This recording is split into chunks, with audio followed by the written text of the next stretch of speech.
Assalamualaikum warahmatullahi wabarakatuh. Perkenalkan, kami dari kelompok 6 akan memaparkan materi mengenai teori keagenan dan konsekuensi ekonomi. Adapun anggota kelompok kami yaitu Valdaria Ahmad, Nurjana Putri Daengtau, Widiawati Midu, dan Ale Raisa. Teori keagenan.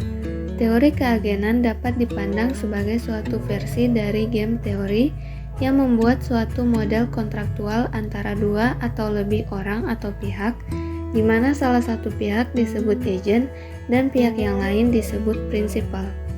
Prinsipal mendelegasikan pertanggungjawaban atas decision making kepada agent. Hal ini dapat pula dikatakan bahwa prinsipal memberikan suatu amanah kepada agent untuk melaksanakan tugas tertentu sesuai dengan kontrak kerja yang telah disepakati. Wewenang dan tanggung jawab agen ataupun prinsipal diatur dalam kontrak kerja atas persetujuan bersama. Scott 2000 menyatakan bahwa perusahaan mempunyai banyak kontrak, misalnya kontrak kerja antara perusahaan dengan para manajernya dan kontrak pinjaman antara perusahaan dengan krediturnya. Kontrak kerja yang kita bahas kali ini adalah kontrak kerja antar pemilik modal dengan manajer perusahaan, di mana antara agen dan prinsipal ingin memaksimumkan utility masing-masing dengan informasi yang dimiliki. Asimetri informasi. Informasi asimetri sering digunakan untuk membenarkan peraturan untuk melindungi informasi. Alasan utama peraturan ekonomi aktivitas yaitu untuk menghindari adanya informasi asimetri yang dapat merugikan salah satu pihak, baik itu pihak manajemen atau pihak investor. Yang paling berkepentingan dengan laporan keuangan sebenarnya adalah para pengguna eksternal atau di luar manajemen, karena kelompok ini berada dalam kondisi yang paling besar ketidakpastiannya. Para pengguna internal atau para manajemen memiliki kontak langsung dengan entitas dan mengetahui peristiwa-peristiwa signifikan yang terjadi, sehingga tingkat ketergantungannya terhadap informasi akuntansi tidak sebesar para pengguna eksternal.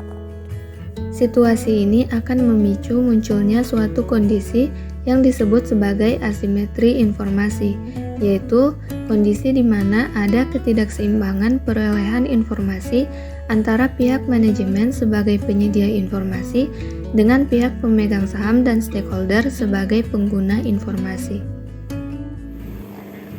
Menurut Scott, terdapat dua macam asimetri informasi.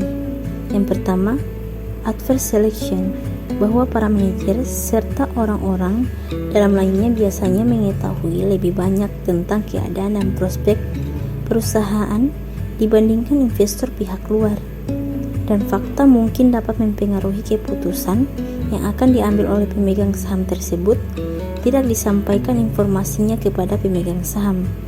Dan yang kedua, moral hazard, bahwa kegiatan yang dilakukan oleh seorang manajer tidak seluruhnya diketahui oleh pemegang saham maupun pemberi pinjaman, sehingga manajer dapat melakukan tindakan di luar pengetahuan pemegang saham yang melanggar kontrak dan sebenarnya secara etika dan norma mungkin tidak layak dilakukan.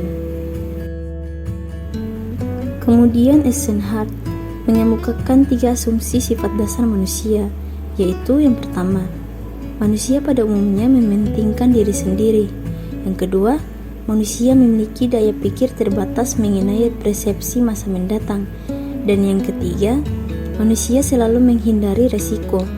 Berdasarkan asumsi sifat dasar manusia tersebut, menyebabkan bahwa informasi yang dihasilkan manusia untuk manusia lain selalu dipertanyakan reliabilitasnya dan dapat dipercaya tidaknya informasi yang disampaikan. Selanjutnya, konsekuensi ekonomi.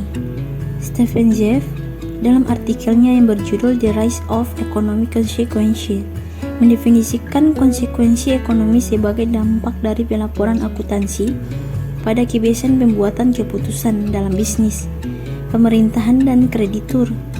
Esensi dari definisi tersebut adalah pelaporan akuntansi bisa mempengaruhi keputusan sesungguhnya yang dibuat oleh manajer dan lainnya, dibandingkan dengan hanya merefleksikan hasil dari keputusan-keputusan tersebut.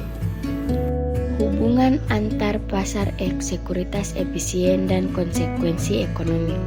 Ada hubungan antara teori pasar efisien dengan konsekuensi ekonomi. Hal ini menunjukkan adanya anomali dari teori pasar efisien bahwa pasar tidak akan bereaksi harga sahamnya selama informasi yang tersaji tidak mempengaruhi aliran kas.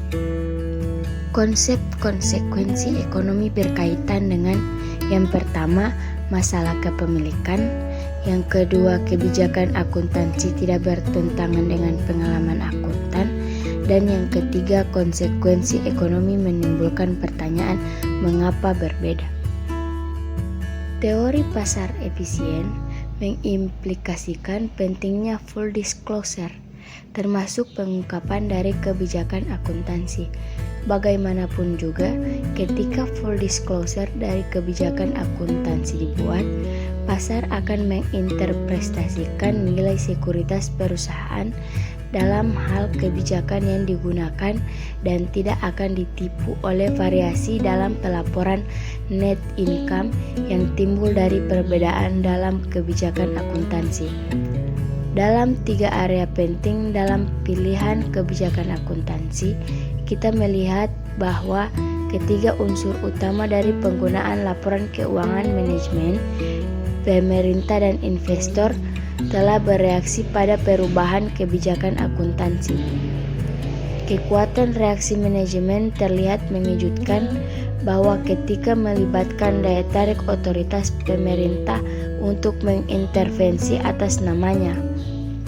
Reaksi yang beragam dirangkum dalam konsep konsekuensi ekonomi, di mana pilihan kebijakan akuntansi bisa menjadi penting walaupun efek cash flow tidak hadir. Dampak politik dan konsekuensi ekonomi dalam pembentukan suatu standar. Standar dibentuk untuk mengurangi moral hazard, yaitu manajemen berusaha untuk overstate atau aset dan revenue, dan understate atau liability dan cost. Walaupun pada akhirnya juga muncul moral hazard yang lain, yaitu proses politik. Pembentukan standar sebagai proses politik mempengaruhi pemerintah, sektor publik, dan sektor privat. Standar yang dibentuk digunakan untuk pengungkapan atau disclosure. Standar yang dibentuk selalu berkaitan dengan konsekuensi ekonomi yang berkaitan dengan kos keagenan atau berapa banyak pihak yang dilukai, atau dengan kata lain berapa banyak kos yang dikeluarkan dengan adanya standar baru, dan respon pasar yang berkaitan dengan public good atau tidak ada nilai free rider, dan economic good atau barang ekonomi bernilai sehingga perlu usaha untuk mendapatkan agar ekonomi good, maka laporan keuangan tidak ada kebocoran informasi, sehingga standar harus ditetapkan dan pembuatannya diserahkan kepada pasar. Implikasi teori agensi untuk akuntansi. Implikasi teori keagenan adalah bahwa laba bersih berperan dalam memotivasi dan memantau kinerja manajer. Dapat dikatakan, peran ini sama pentingnya dalam masyarakat dengan memfasilitasi pengoperasian pasar modal yang tepat dengan memberikan informasi yang bermanfaat bagi investor.